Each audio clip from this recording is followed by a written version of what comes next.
すごいじゃないか、課長だなんて。我が社では女性で40歳の課長は最年少だって言われたわ。だよなぁ。なるみの会社は大企業だから、男でも課長になるのは早くて40半ばだ。まさに異例中の異例だな。俺の母親としては合格だね。で、給料も上がるんだよね。お祝いに何か買ってよ。なんて口々に言っているのは私の夫と息子たち。でも全く祝われている気はしない。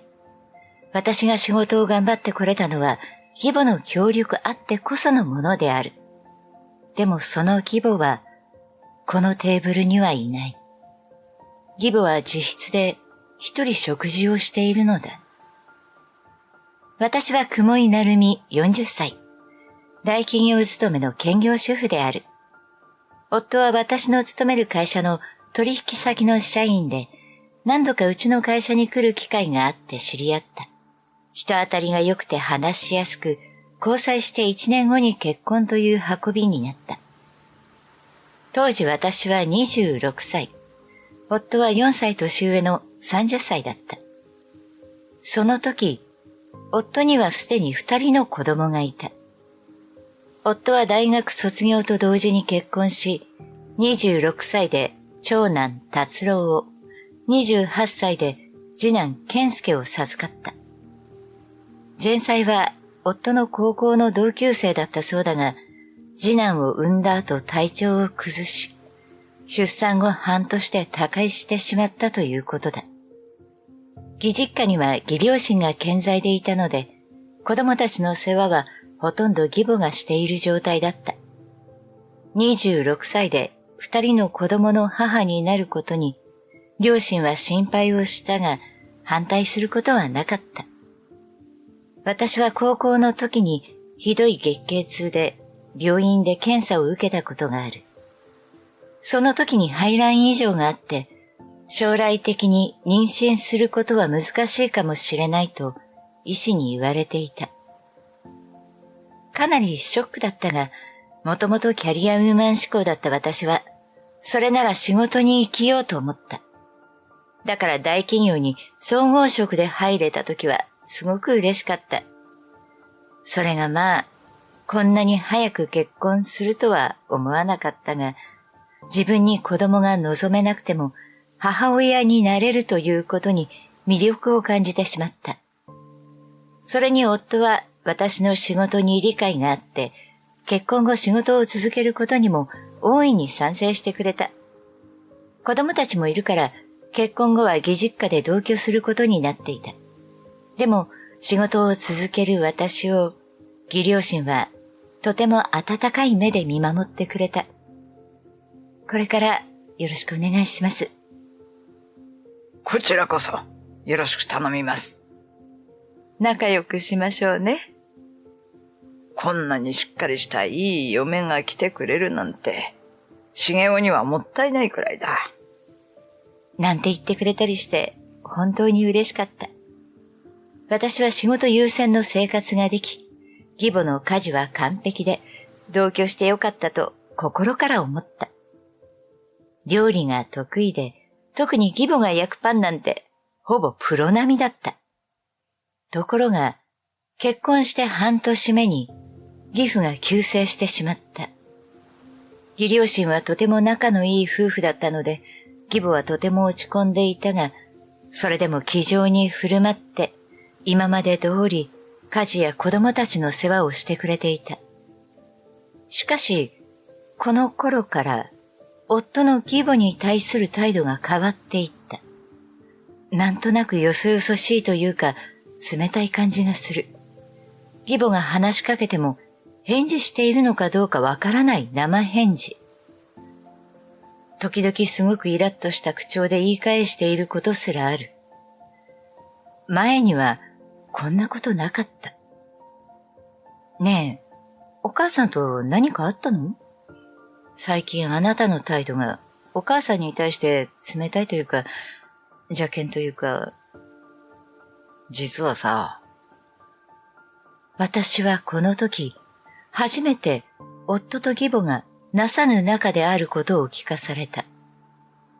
義母と義父が結婚したのは夫が5歳の時。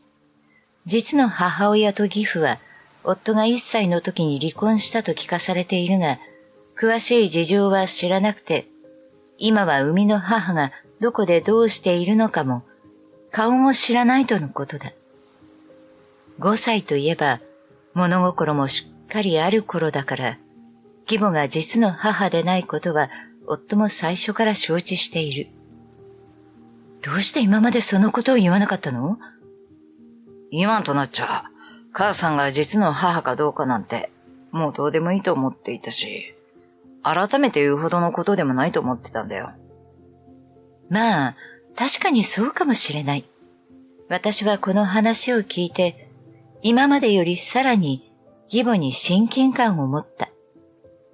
義母も私と同じだったんだ。自分の産んだ子でない夫を今まで育ててきたんだと思うと、なんだか心強くさえ感じたのだ。でも、それがあなたの態度が変わったことと何か関係あるの？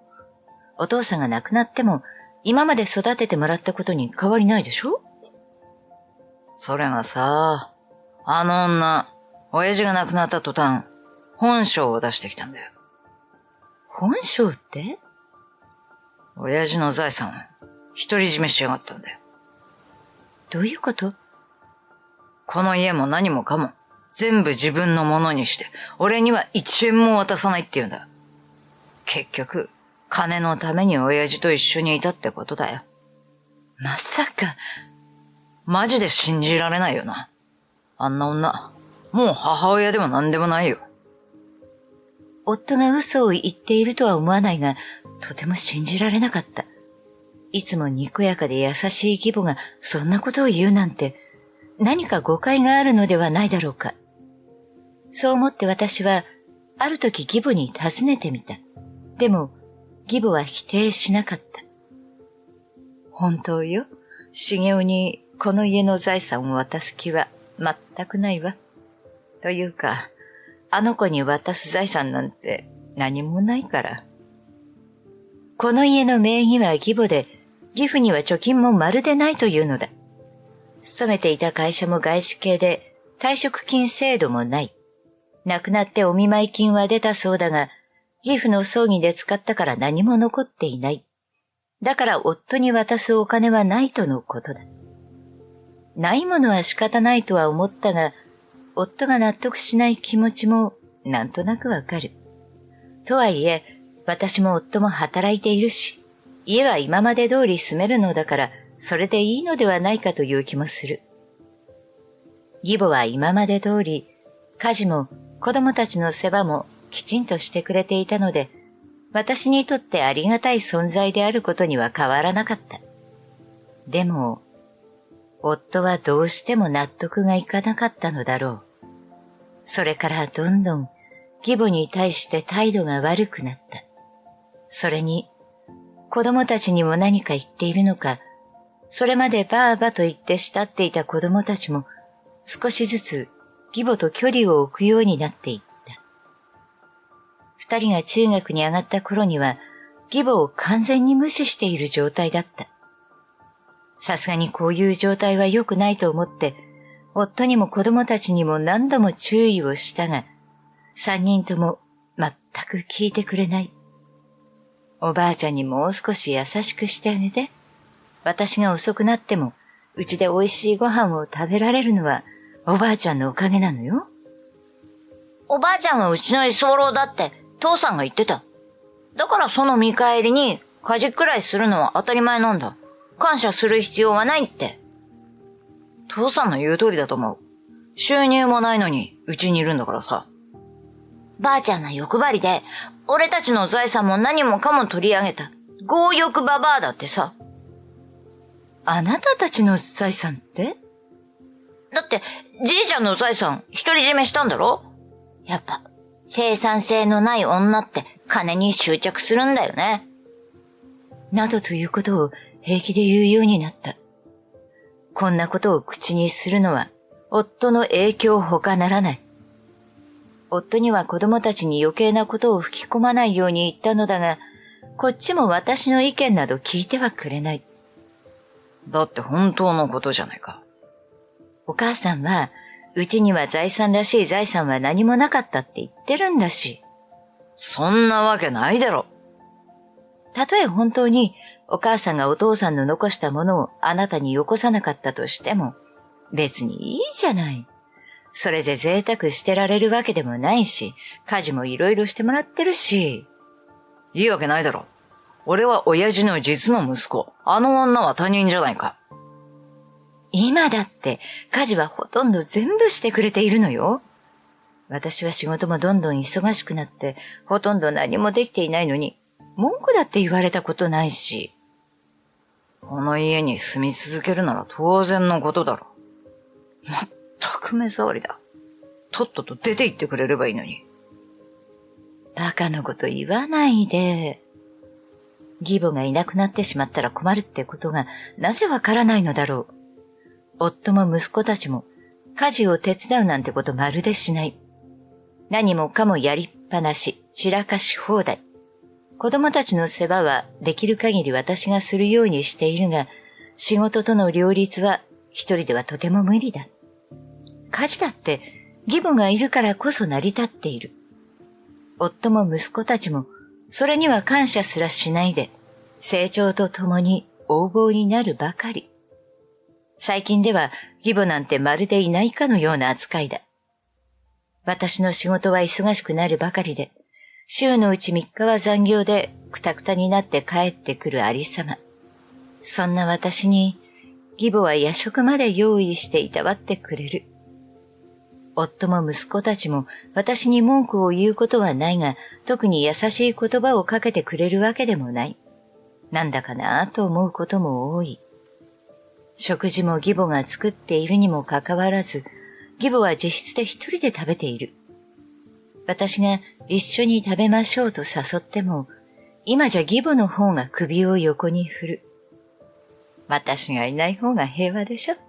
私もここで一人で食べた方が美味しく食べられるわ。でも、私のことは気にしないで。それにね。と、次男が高校卒業を控えたある日、義母はあることを私に打ち明けた。ここ数年、いろいろ考えることがあったところの義母の告白に、私も気持ちを固めた。義母が夫に財産を渡さなかったのには、やはりそれなりの理由があったのだ。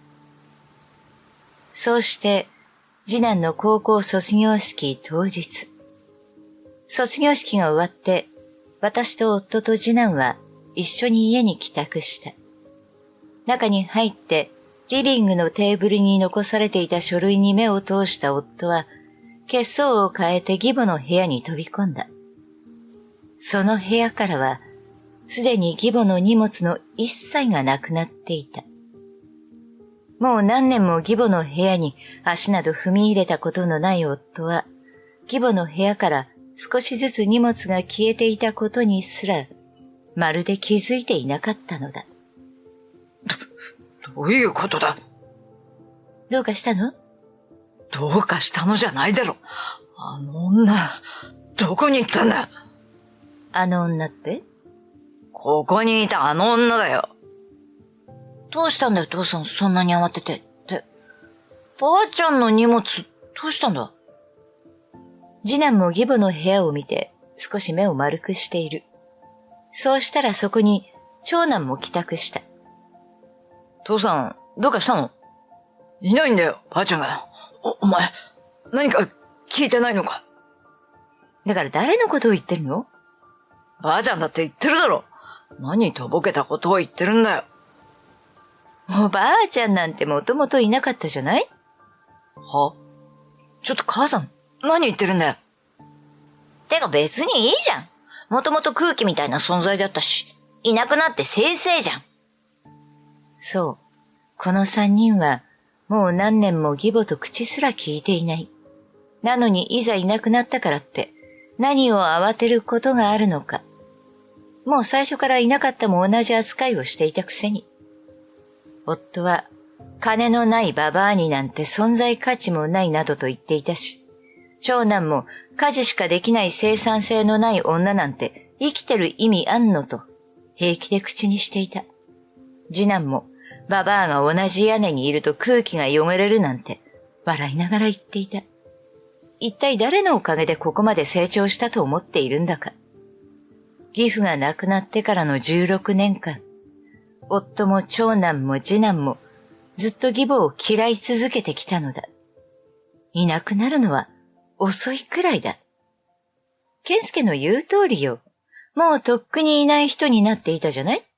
今更何を慌てる必要があるの？これを見ろ！そう言って夫が私に差し出したのは、この家の売買契約書のコピーだった。その書類の間に小さなメモ用紙が1枚。この家は売却したので、今月中に明け渡すようにと、ただそれだけが書かれていた。どういうこと？なんだこれ？あらまあ。じゃあ急いで荷造りしないとだね。何をのんきなこと言ってるんだ。家が売られてしまったんだぞ。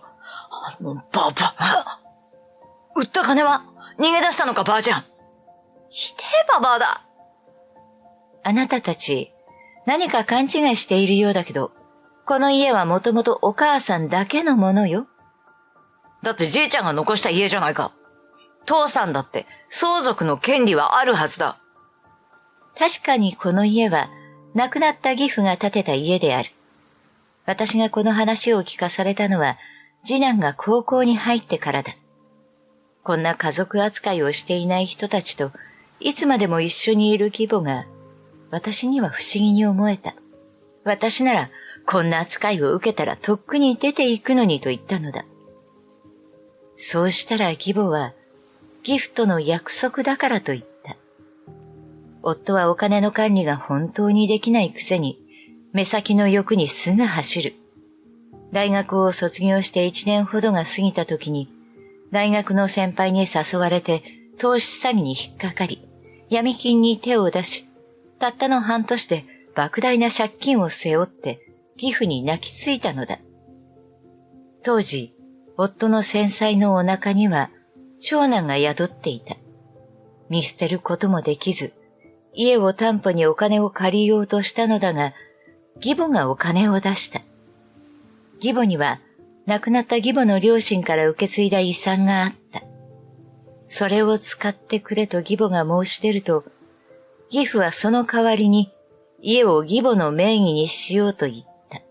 つまり、義母が義父から家を買ったという形にしたのだ。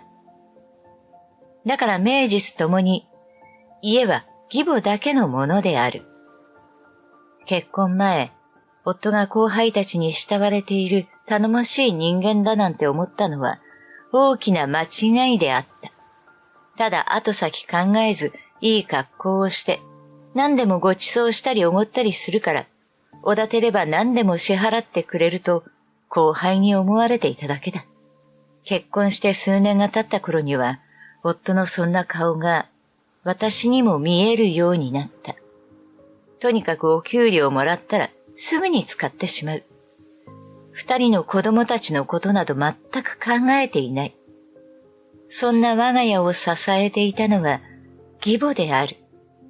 夫のそういう性格を分かっていたから、義父は亡くなる時に孫たちの成長を見守ってくれるようにと義母に言い残したそうだ。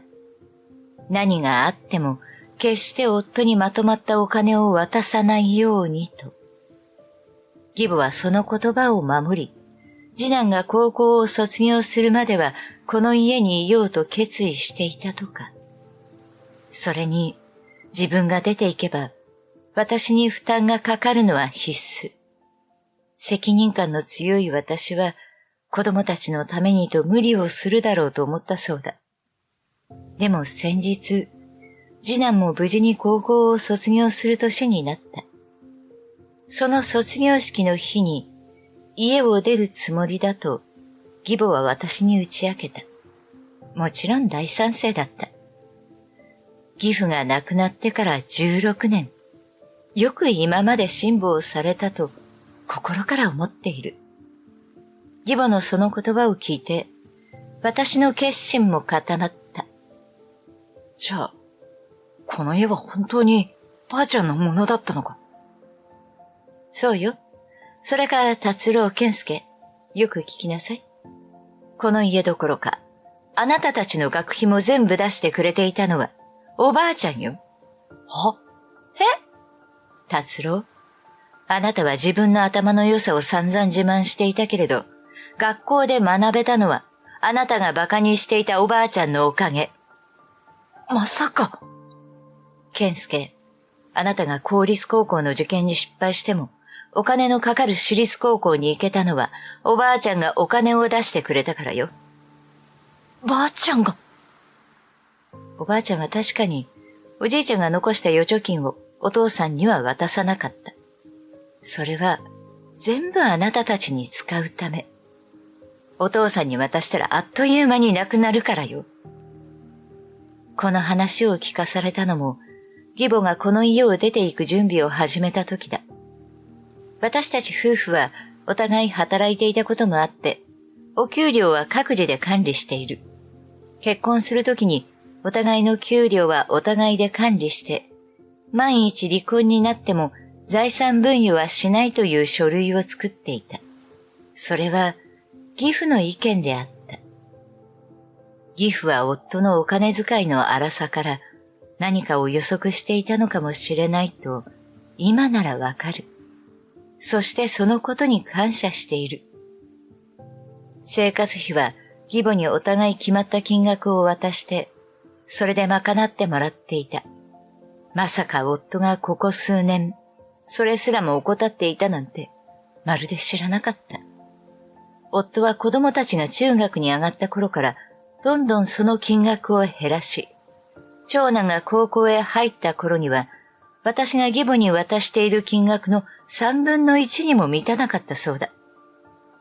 義母は義父が残してくれていたお金と、まだ残っていた義母の両親の遺産で、子供たちの学費を払ってきた。私も全く知らなかった。聞いていたら、私ももっと協力したのにと思ったが、それが分かっていたから言わなかったのだと、また言われた。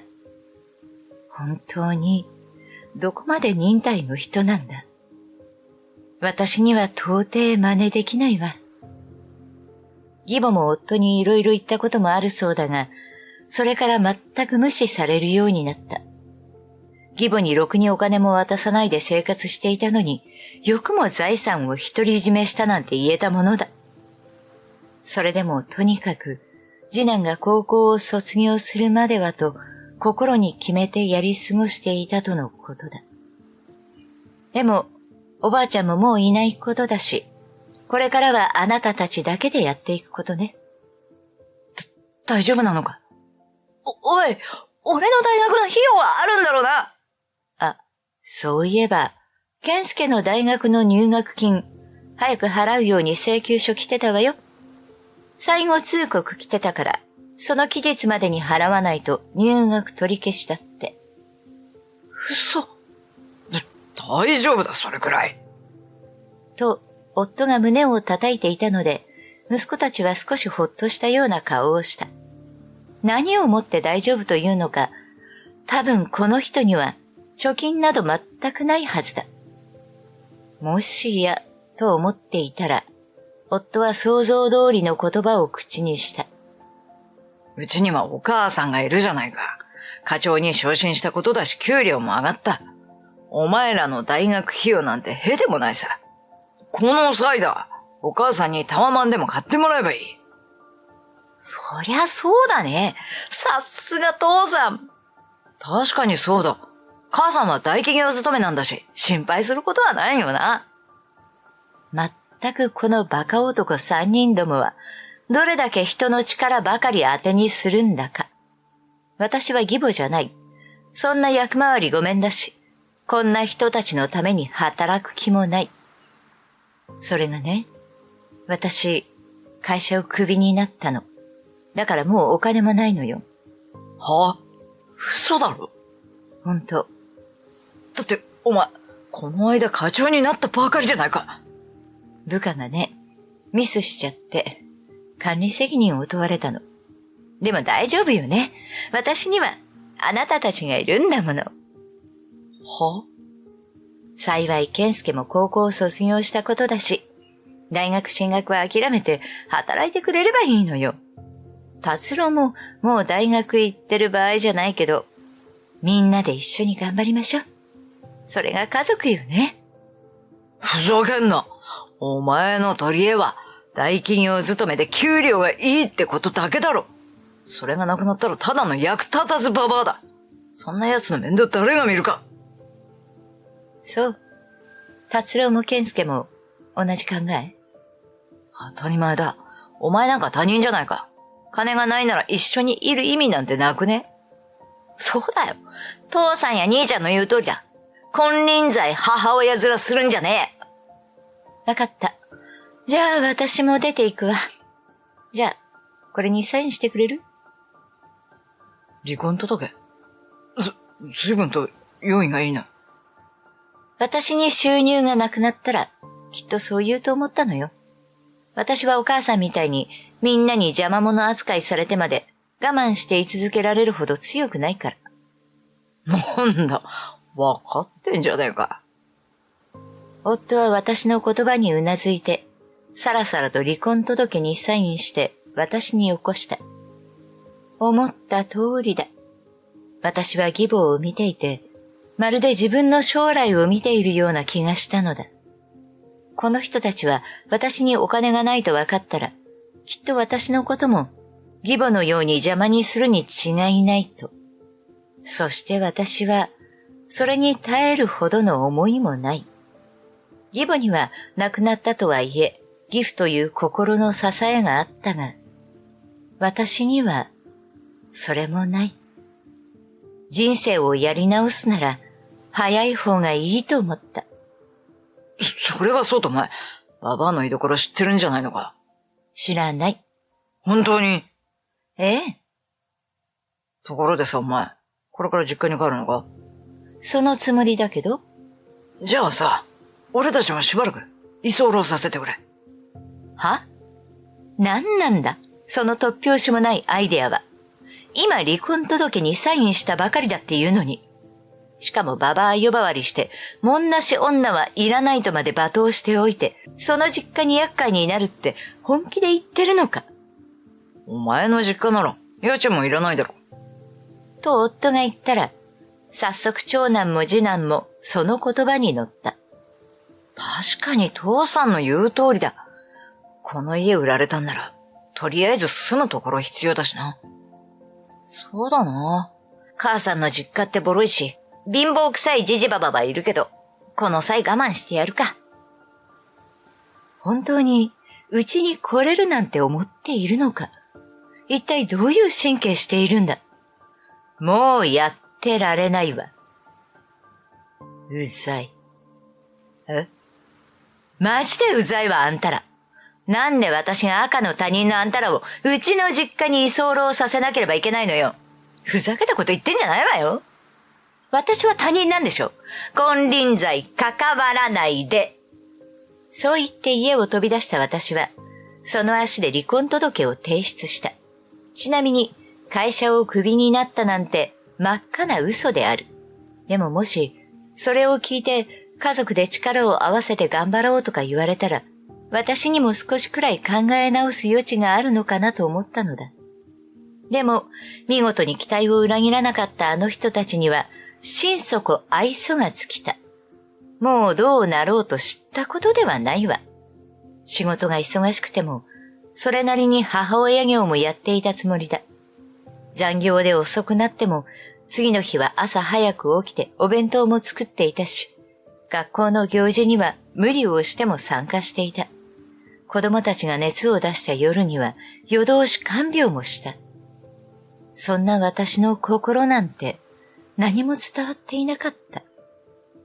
母親の愛は無償の愛だなんて言うが、きっと私は母親にはなりきれなかったのだ。